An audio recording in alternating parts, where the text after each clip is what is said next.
Welcome to rSlash Am I the Butthole, where OP wins prize money for a game that she didn't even know that she was playing. Am I the butthole for accepting the prize money for winning a game that I didn't know that I was playing? So I'm a 21-year-old woman, and I went to my granddad's house last week, and he handed me a jar full of cash with my name on it. He told me to count it, and it came out to 3,200 pounds. I asked what it was for, and he explained the rules of the game that he's been playing with the entire family. From December 1st to December 31st, every time a member of the family visited him, he'd put 100 pounds in their jar for every hour they spent with him. At the end of the month, the person who spent the most time with him would receive all the money in their jar, and the others would get nothing. Obviously, he didn't tell anyone that he was doing this, so that no one spent extra time with him to get the money. I won this game of him by 600 pounds, 6 hours more than the second place person, my uncle. At first, I didn't want to accept the money, only because I didn't think that it was right to play games with people without them knowing, especially not your family. But after a while, he convinced me to take my prize money because I earned it. When I got home, I told my parents about the money and explained his game to them.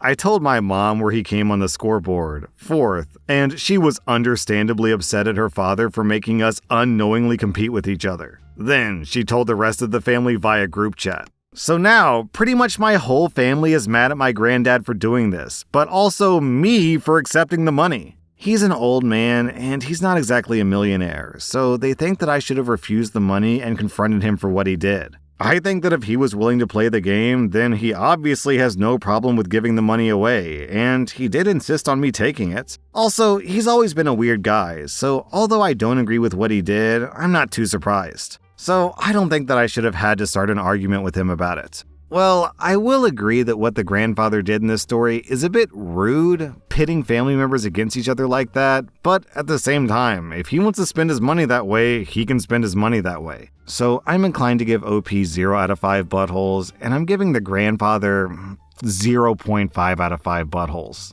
Am I the butthole for telling my brother-in-law to pay me $700 for my lost code when I bought it for $100? Last year, I was at the mall with my fiance when I saw this awesome cashmere and wool coat. It was perfect in every way, and there was only one left in my size. The best news was that it was on clearance for $100, so I bought it without a second thought. I wore it several times last year, but it hasn't been cold enough this year for me to break out the coat. Last week, when I saw the news about the upcoming cold front, I decided that it was time to take it to the dry cleaner so I could wear it this week. After tearing all my closets apart without seeing it, I asked my fiance if she had seen it. She told me that she hasn't seen me wear it in a while, so she lent it to her brother to wear to a wedding. I was annoyed at hearing this, but decided not to make it a big deal, so I simply told her to tell her brother to bring it back so I could get it dry cleaned. Thursday rolls around, and he still hasn't brought it back, so I asked her about it again, nothing. Come Friday, and I haven't heard anything, so I called her brother. He said that he told my wife on Tuesday that he got drunk at the wedding and lost my coat. I was super annoyed at this, so I told him he owes me the exact same coat with the exact same brand. Last night, my fiance came home from work in a mood and handed me $100. She said that her brother dropped off the money and I shouldn't have made her brother pay for the coat since I knew that he doesn't make very much and I haven't worn it but a handful of times. I looked at the $100 and told her that I wanted a replacement coat or the amount it currently costs so that I could buy a new one and that $100 won't cover it. She said that he went to the store and it costs $700 now, but she knows that I only paid $100 for it. So she told him $100 would cover the cost. I argued that $100 doesn't buy me a new coat. We went back and forth but couldn't find any common ground. She offered to throw in an extra $100 of her own money and said sarcastically that I'm coming out ahead. I argued that I'm still out a coat and nothing will satisfy my loss except for a replacement coat. She argued that I don't have to buy the exact coat and that I can buy a similar one with $200. She thought I was being ridiculous and called her parents on speakerphone. Of course, they sided with their kids, and her dad tried to say that a man shouldn't be so hung up on a coat. I told him that a man replaces what he loses. So now they're all mad at me for wanting to make a profit from their son and suggesting that he's not a man. Am I wrong for wanting the same coat as a replacement? Alright, OP, you're obviously very justified in wanting some sort of recompense. The obvious question here is, should it be $100 or $700? And I think the best comparison that we can make would be to compare it to Bitcoin. Because Bitcoin, when it first came out, was selling for like a penny. And now, gosh, what is Bitcoin worth now?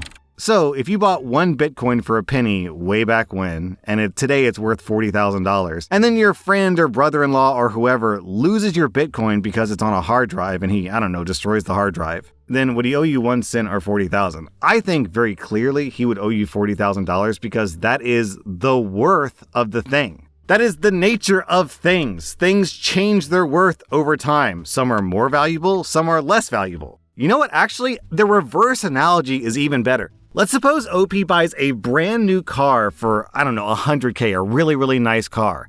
And he drives that car for 15 years and he's been in wrecks with it and he doesn't treat it well. Well, obviously that car is going to become less valuable over time. And, 15 years later, it's worth, let's say, 10K. If the brother-in-law drives that car and it gets in a wreck and it's totaled, then he would owe OP a new car, but he wouldn't owe $100,000. He would owe $10,000 because that's the current today value of the car. Yeah, right.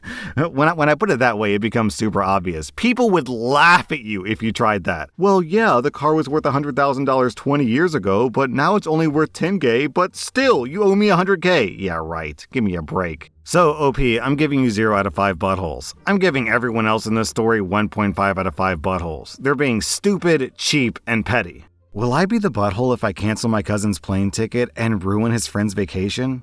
I'm a 23-year-old woman and my cousin is a 20-year-old male. I'm very close with my cousin. We were raised together, so we're pretty much like siblings. When I turned 18, I moved away from home, so we rarely see each other anymore. During a FaceTime call last week, I proposed the idea that he flies out to my home to stay for a long weekend and we can catch up. I bought the plane ticket in full myself, but he does plan to pay for half of it. I already have time off work approved for when he gets here, and I've been planning fun activities for us to do when he arrives. Here's where I might be the butthole. I live in a very popular vacation spot. Yesterday, he asked me if one of his friends could join him for the trip to my home and that he already invited her. I told him that I haven't seen him in over 2 years, and I wanted to spend this limited time with him. I also expressed that I'm not comfortable housing a stranger in my small room. I've only got 2 bedrooms. After I explained this to them, he left me on red all day. Then he just texted me back saying that his friend's mom went ahead and bought her a plane ticket here anyways, and that they're both fully expecting me to pick her up and house her during the duration of the trip. I told my cousin that his friend needs to look into securing sleeping and transportation accommodations or get a plane ticket refund because I will not be providing her a place to stay or transportation around to activities. He's very upset with me that I would ruin his friend's surprise vacation by not allowing her free accommodation in my home. I feel as though they lied to the friend's mother about the circumstances. Because there is no way her mom surprised her with only a ticket for the exact days I planned for my cousin to stay here, or why would they tell the mother that her daughter would have a place to go after I explicitly said no? Would I be the butthole if I cancel my cousin's plane ticket? OP, it sounds to me like your cousin is trying to get laid and he's expecting you to pay for his expensive date. So, I think you're completely justified in canceling the ticket. I could be wrong, I try not to speculate too much on this channel, but come on. You guys all know. That's what's happening, right? He's just trying to get his dick wet. OP, you get 0 out of 5 buttholes. I'm giving your cousin 1.5 out of 5 buttholes. Am I the butthole for telling my daughter that she's being selfish and that she needs to take an Uber since I'm not leaving her older brother's wedding? Wow. This has been a built-up issue. My son got married this weekend and the issue isn't dying, so I'm posting here. My daughter has very bad anxiety. She's 19 and her name is Shelly. Shelly used to go to therapy when she was a minor, but she stopped when she turned 18. Ever since then, her anxiety has been out of control, and due to this, she won't drive anymore. She has a driver's license, but refuses to drive. We live in the USA, so driving is basically necessary, and it's a big inconvenience for the people around her. Also, she's an adult, so it's not like we can force her to drive. This is the issue. My son was getting married, and Shelly was uncomfortable with so many people around at the wedding. She asked me to take her home. I told her no, and that if she's having difficulties to wait in the car. She told me that it's freezing outside and she needs to leave. Again, I told her no, turn on the heat in the car and wait if she needs to be away from these people. She did not like this answer and told me that she was going to have an anxiety attack if she stays and that she needs to go home. I told her to take an Uber and that I'm not leaving. She didn't like this and it turned into a full argument. Shelly told me that I need to take her home again and I had enough. I told Shelly that she's being selfish, that she has many options and I will not deprive her brother, my son, of his parents being at his wedding. If I took her home, I would miss his wedding since it's an hour drive here. She called me a jerk and left to stay in the car for a bit. She came back about an hour later for the rest of the wedding. She's been pissed off ever since. Okay, I don't know a whole lot about anxiety disorders, so I hope I don't put my foot in my mouth here, but I find it very interesting how she went from having an emergency situation to just taking an hour to chill out in her car, and then she came back and everything was fine. It sounds like maybe her anxiety isn't as bad as she's making out to be, and instead she's using it as an excuse to get what she wants. Maybe kind of what it sounds like. So OP, you get 0 out of 5 buttholes, and Shelly gets 2 out of 5 buttholes. Am I the butthole for being pissed that my daughter-in-law won't accommodate my allergies, so I'm not going to her dinner? I'm very, very frustrated.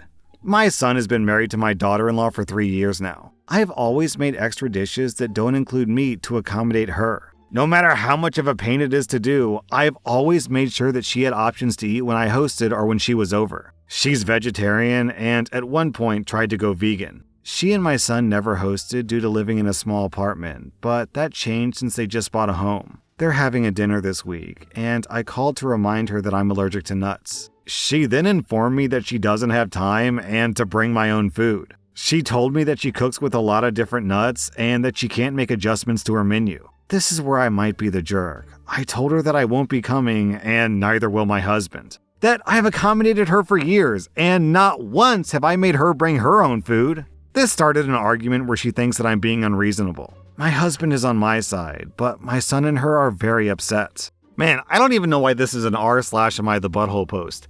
Yo, OP, you could die. How hard is it to cook a meal that doesn't have nuts in it? I would have to guess that probably 95% plus of my meals don't have nuts in them. I can't even...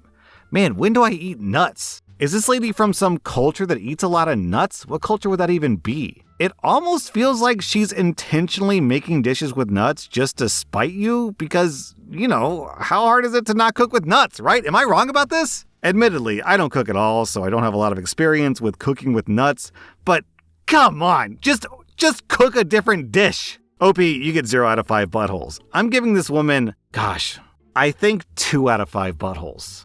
That was r/am I the butthole. And if you like this content, check out my podcast where I publish the exact same episodes. Also, hit that subscribe button because I put out new Reddit videos every single day.